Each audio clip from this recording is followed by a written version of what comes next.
Добрый вечер. Сегодня, после большого перерыва, наша музыкальная гостиная вновь гостеприимно раскрывает для вас свои двери. А это значит, что мы будем с вами встречаться, будем слушать хорошую музыку и беседовать о ней.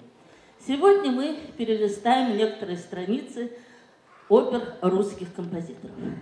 Вот когда-нибудь вы задавались вопросом, в чем секрет того воздействия, которое оказывает на нас, слушателей, оперный спектакль? Почему в оперном театре всегда царит какая-то приподнятая, возвышенная атмосфера? В чем неповторимость чуда и магии оперы? Ответы на все эти вопросы, конечно, связаны с жанром самой оперы, который возник от слияния двух древнейших видов искусств – музыки и театра. Выдающийся оперный режиссер нашей современности Борис Александрович Покровский говорил: «Опера – искусство, рожденное взаимовлюбленностью музыки и театра. Это и есть театр, выраженный музыкой». Как самостоятельный жанр, опера возникла на рубеже XVI-XVII веков в живительной атмосфере эпохи Возрождения. Флоренция, где начинали свой путь Данте и Микеланджело, стала родиной оперы. И этот жанр в развитии прошел очень большой путь и имеет своих известных и славных представителей в разных эпохах и странах. Глюк и Моцарт, Россини и Беллини, Вагнер и Верди, Бизе и Гуно, Дворжак и Сметана и, конечно, наши русские композиторы. В ноябре 1836 года в Петербурге состоялась премьера первой русской классической оперы «Иван Сусанин Глинка». Яркий мелодический дар композитора, близость его мелодики к народным песням, простота характеристики героев и, самое главное, обращение к сюжету героического прошлого – все это позволило композитору создать произведение высокой художественной правды и силы. По-другому раскрылся дар Глинки и его пересказки «Руслан и Людмила». Здесь он органично сочетает героическое начало с элементами фантастики. Ну, эстафету Глинки подхватил Доргомышский с его знаменитой «Русалкой». И, конечно, подлинным идейным вдохновителем в борьбе за русское музыкальное искусство стал Глинка для Мусоргского, Бородина, Римского-Корсакова, Чайковского. Недаром Модест Петрович Мусоргский назвал свою оперу «Борис Годунов» народной музыкальной драмой. Несмотря на то, что в основе сюжета лежит личная трагедия царя Бориса, главным героем оперы становится народ. Большую часть в творческом наследии другого композитора Римского-Корского также занимают оперы. Его перу принадлежат 15 опер, и часто он обращался именно к сказочным сюжетам, пытаясь в музыке органично передать сказочность русскую, древнюю Русь, старинные русские обряды. Не случайно свою оперу «Снегурочку» он назвал «Весенней сказкой», «Ночь перед Рождеством» – «Былью колядкой», «Садко» – оперой «Былиной». Ему же принадлежат сказка о царе Салтане, «Золотой петушок», «Кощей» и «Смертный». И вот что характерно, для эпических и для сказочных опер Римского-Корского присуща им одна особенность. В них фантастика, сказочность очень тесно переплетается с подлинным реализмом. Очень широко разрабатывая старинные мелодии, он органично вплетал в ткань целого произведения древние славянские обряды, предания старины глубокой. Обращался Римский-Корсаков в своем оперном творчестве и к историческим сюжетам. Создавая свою псковитянку, царскую невесту, он очень точно рисует атмосферу всеобщего деспотизма и угнетения человеческой личности. Другой наш русский композитор, талантливый композитор и не менее талантливый ученый-химик Бородин, почти 20 лет работал над своей единственной эпической оперой «Князь Игорь» на сюжет из княжеской Руси. Пожалуй, как в старинных русских былинах, неторопливо, степенно развертывается действие, повествующее об объединении русских земель, разрозненных княжеств в борьбе с общим врагом – половцами. И совершенно особое направление в русской музыке XIX века связано с оперным творчеством Чайковского. Он очень любил этот жанр и говорил: опера, и именно только опера сближает вас с людьми, роднит вашу музыку с настоящей публикой, делает вас достоянием не только отдельных маленьких кружков, но при благоприятных условиях и всего народа. 10 оперных сочинений написал Чайковский. И начиная с оперно-исторических сюжетов, скажем, «Опричник», «Мазепа», «Орлеанская дева», он создает яркие лирико-комедийные зарисовки «В ночи перед Рождеством», или как это в редакции новой «Черевички», и создает подлинно романтические оперы, среди которых опера «Чародейка». Однако вершиной оперного творчества, и не только для Чайковского, но для всей русской музыки XIX века, стали его оперы «Евгений Онегин» и «Пиковая дама». Сегодня мы с вами послушаем фрагменты некоторых опер русских композиторов в исполнении народной артистки Республики Мордовия Людмилы Кузнецовой. В концерте принимает участие заслуженная артистка Республики Мордовия Лариса Кельдюшова, фортепиано, и солистка оркестра театра оперы и балета имени Яушева Елена Евграфова. Называли мы свою программу «Предание старины глубокой». И действительно, как будто пред нами развертываются дела давно минувших дней. Как, говоря словами поэта, волшебной силой песнопения в туманной памяти моей так оживляются видения то светлых, то печальных дней. Я приглашаю на сцену заслуженную артистку Республики Мордовия Ларису Кельдюшову.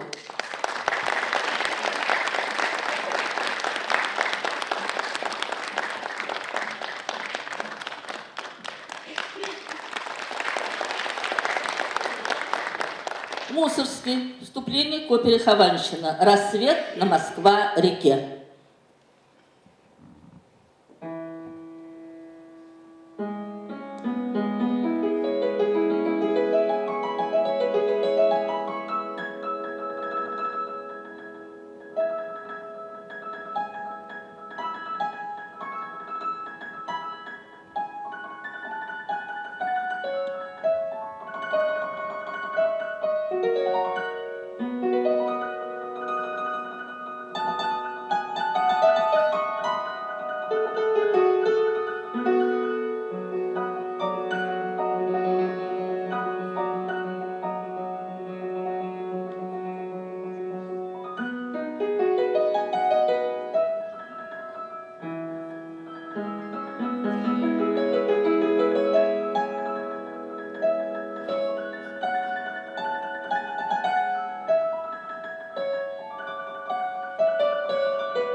Сцена гадания Марфы из оперы Мусоргского «Хованщина» довольно часто звучит в концертах.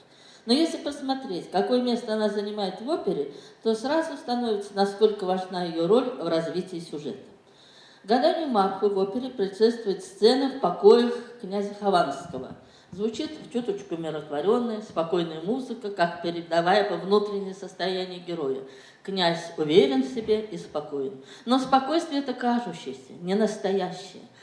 Суеверный князь призывает к себе гадалку, и от элегантно такой легкой музыки не остается и следа. Мудрая раскольница Марфа предсказывает трагическую судьбу князя. Ссылка, потеря богатства и власти. Поет народная артистка Республики Мордовия Людмила Кузнецова.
Лики тебе знакомы.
Наряду с драматическими развернутыми полотнами Мусоргский включает в свое оперное сочинение яркие жанровые зарисовки. Сейчас прозвучит песня «Шинкарки» из оперы «Борис Годунов».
Многие русские композиторы, согласно сюжету своих оперных сочинений, обращались в музыке к образам Востока. Причем рисовали его очень разнообразным. То он представал перед нами каким-то воинственным, диким, необузданным, то полным тайны неги и изящества. И, конечно, идет это прежде всего от Руслана Глинки.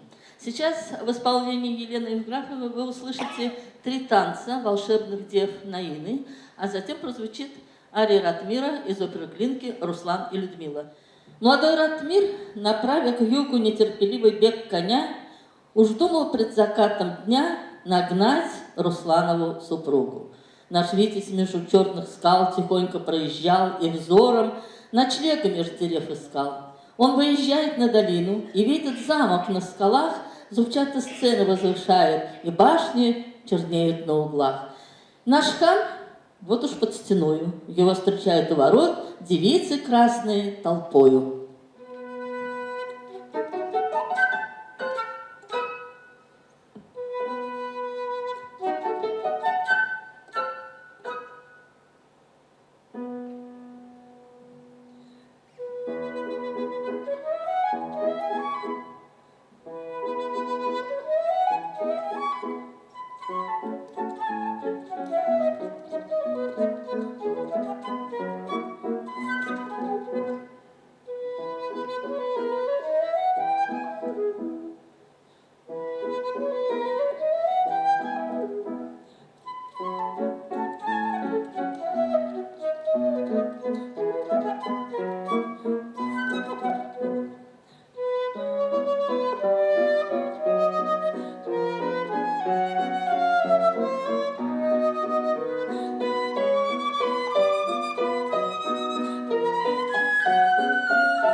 Луною замок озарен, я вижу терем отдаленный, где Витязь томный, воспаленный, вкушает одинокий сон. Его чело, его ланиты мгновенным пламенем горят, его уста полуоткрыты, лобзание тайное манят.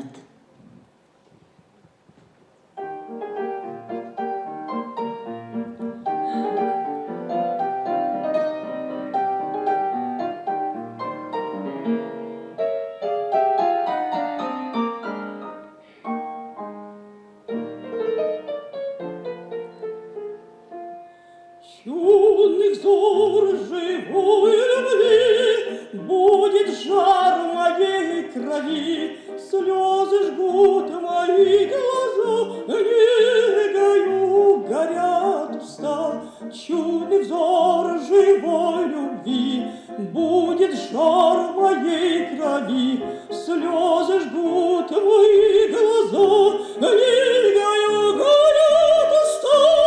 Тени таинственных дев в горячих объятиях дрожат. Ах, не улетайте, не покидайте страстного друга. Жаркий час любви.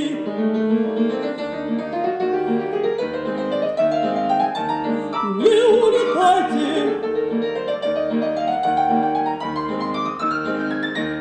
милые девы.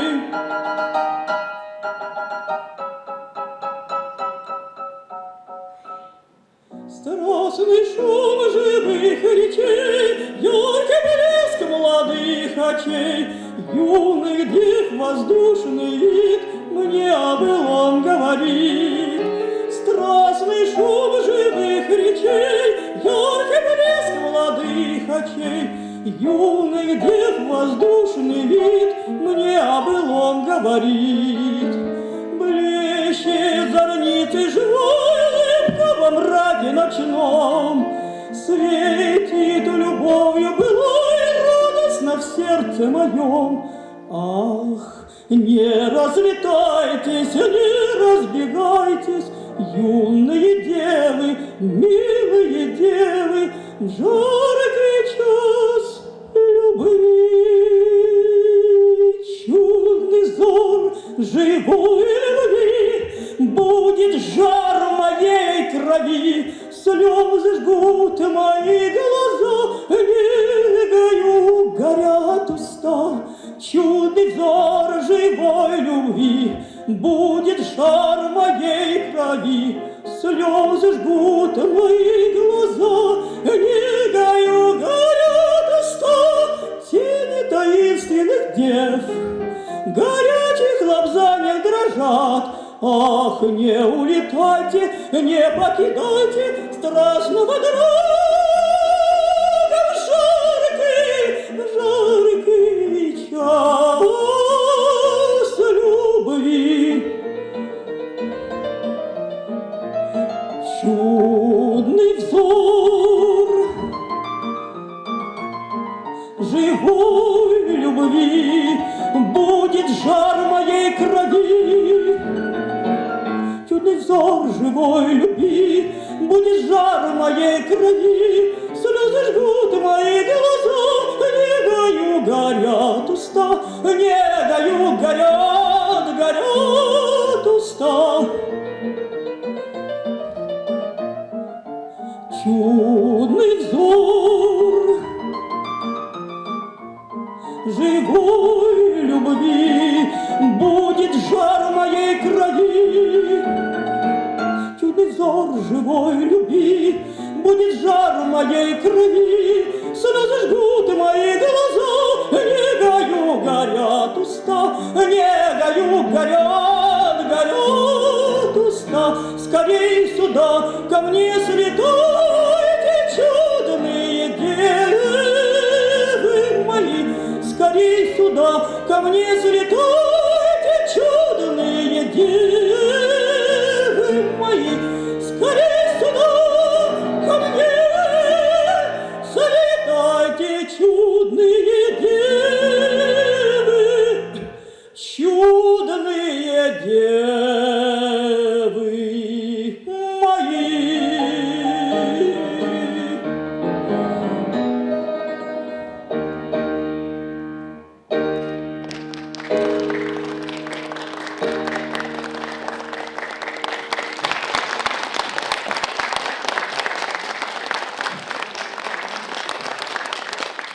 Бородин. Половецкие пляски из оперы «Князь Игорь» в обработке для фортепиано Александра Каминского. Играет Лариса Кельдюшова.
Гаватина Кончаковны из оперы «Князь Игорь».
Творческое наследие Петра Ильича Чайковского включает в себя 10 опер.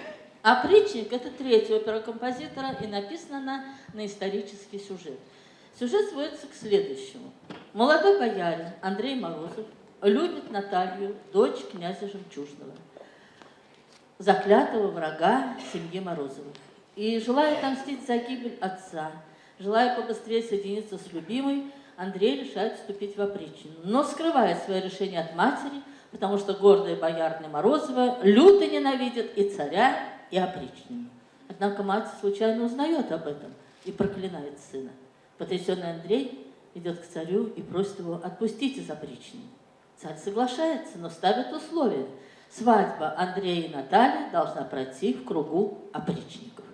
В разгар свадебного пира царь призывает к себе, требует Наталью. И когда Андрей отказывается подчиниться этому, его казнят. Мать случайно становится свидетельницей казни сына и падает замертво. Сейчас прозвучит сцена и ария боярыни Морозовой из первого действия оперы. После смерти мужа, притесняемая всячески князем Жемчужным, она горюет о своей судьбе. Его оскорбления, вечная тревога за сына лишили ее душевного равновесия и воли. И, решив победить, сломить свою гордыню, она хочет принять все муки, все испытания, чтобы только интриги князя не коснулись судьбы сына. Сейчас прозвучит эта сцена и ария боярыни Морозовой. Я приглашаю народную артистку Республики Мордовия Людмилу Кузнецову и заслуженную артистку Республики Мордовия Ларису Кельдюшову.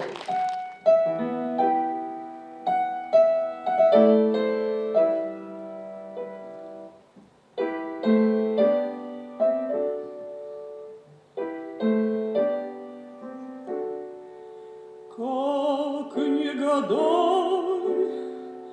а тяжело на сердце.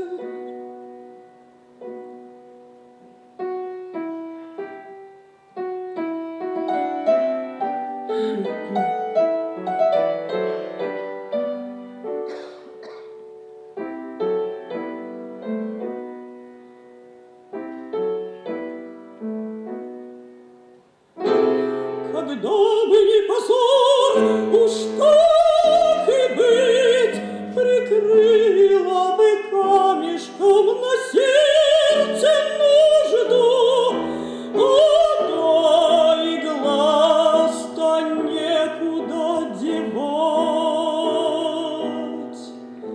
Сама б стерпела, жаль Андрюшу пуще. Кровь молодая бьет ключом горячим. Ах,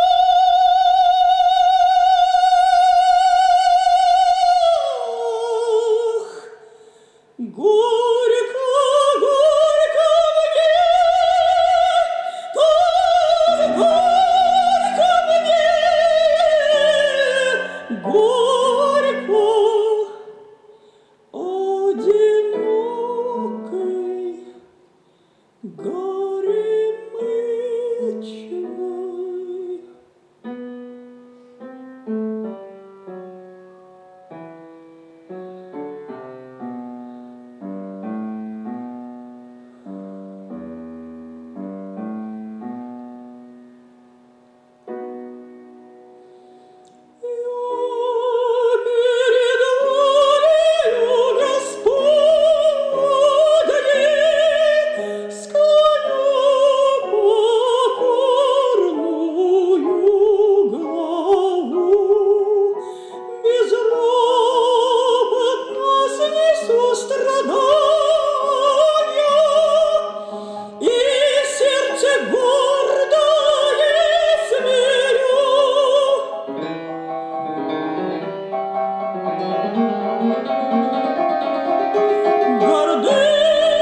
посылает с небес.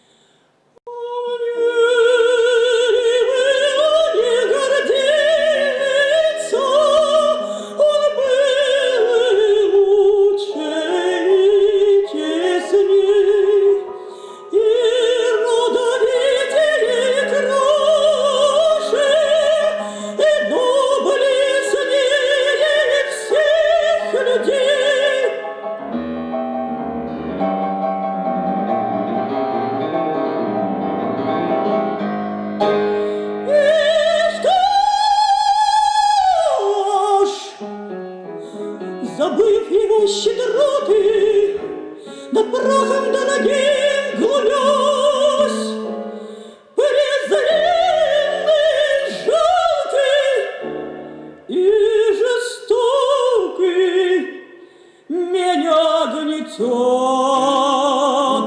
жемчужный князь. Меня, Морозова супругу,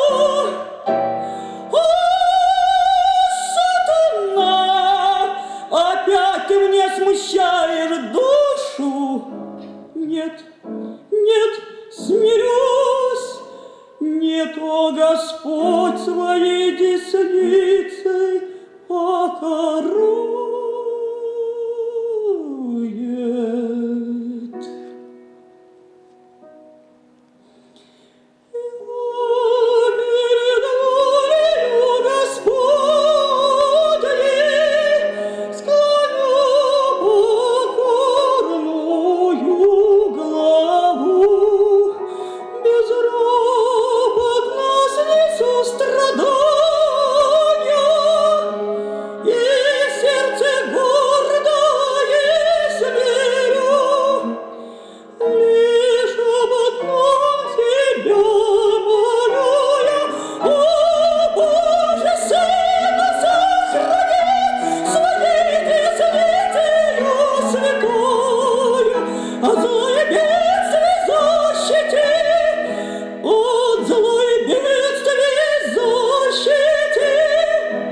От зла и бедствий,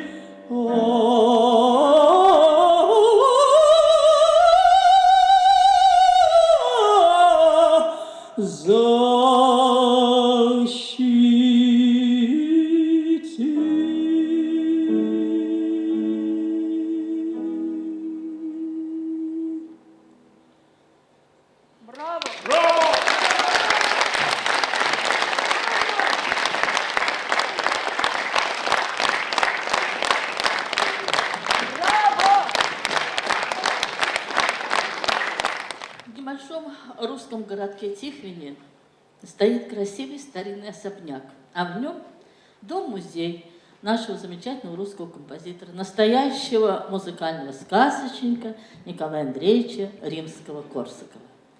Есть над тихой рекой дом, где с музыкой ладишь, где коснешься порой чуть задумчивых клавиш, и тотчас оживет в этом доме старинном русской сказки полет, волшебный и дивный. Встретишь там поутру в сентябре или в апреле ты Снегурочку вдруг, Берендея и Леля.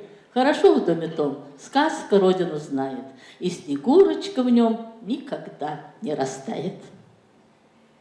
Ария весны из оперы Римского-Корского «Снегурочка».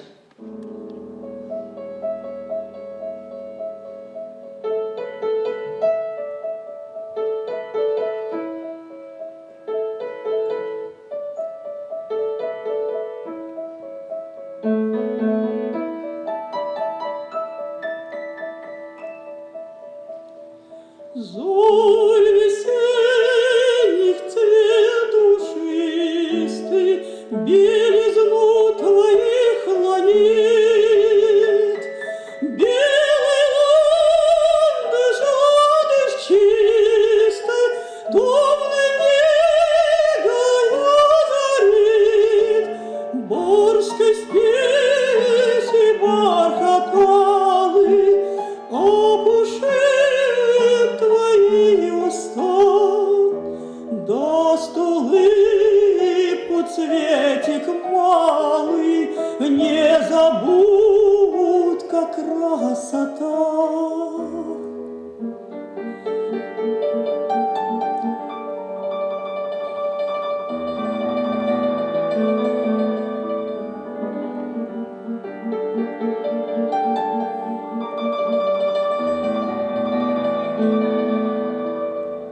Роза розы залеет на груди и на плечах, босилючек засинеет и просветится в очах.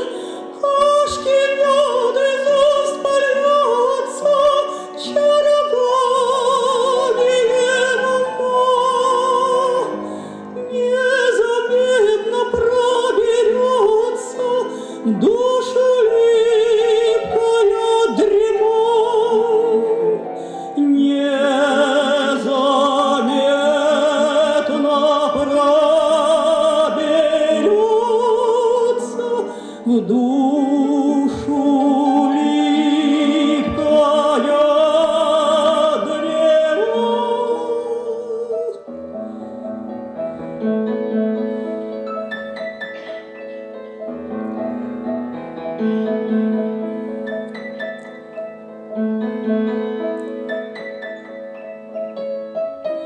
Мох сердечко туманит и рассудок усыпит. Хмель ловит и нарумянит, и головку закружит.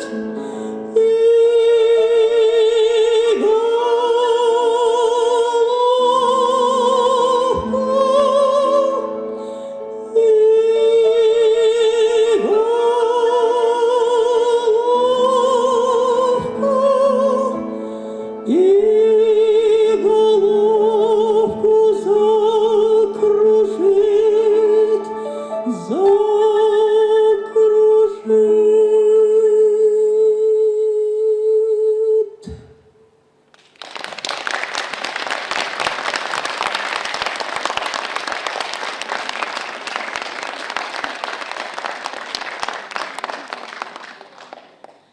Нашу сегодняшнюю программу завершает ария Кощевная из оперы Римского-Корского «Кощей Бессмертный». Третье действие оперы. На берегу синего безбрежного моря раскинулись владения жестокой, бессердечной дочери Кощея, в слезу которой он запрятал свою смерть. Терем Кощевна окружен кустами ярко пылающих красных маков и бледно-сиреневой белины. Она готовит колдовской напиток, выпив который, Иван Королевич должен забыть свою невесту, царевну, ненаглядную красу.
страстью.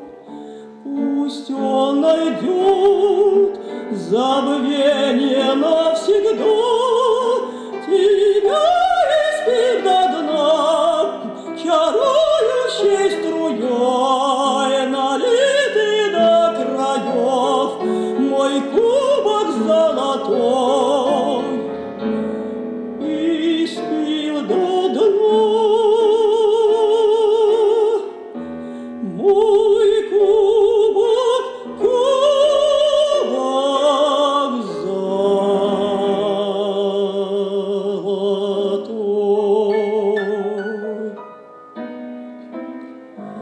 Готов напиток мой, теперь точись, завидный меч, помощник тайных дел. Меч мой могучий ладон над тобой, вещей кощуньи победы даешь, камень горючий лежит под тобой, искры сверкают, ты песню поешь. Столь разогрелся камень горюч, меч мой блудный, старый могуч, витязя крови ты жаждешь меч, буйную голову скосишь ты спалить. Витязь прекрасный, напрасно борьба, жребий тебе уж готовит, готовит судьба. Меч мой заветный, мой друг дорогой, вещей кощуньи победы даешь, камень горючий лежит под тобой, искры сверкают, ты песню поешь. Мой меч!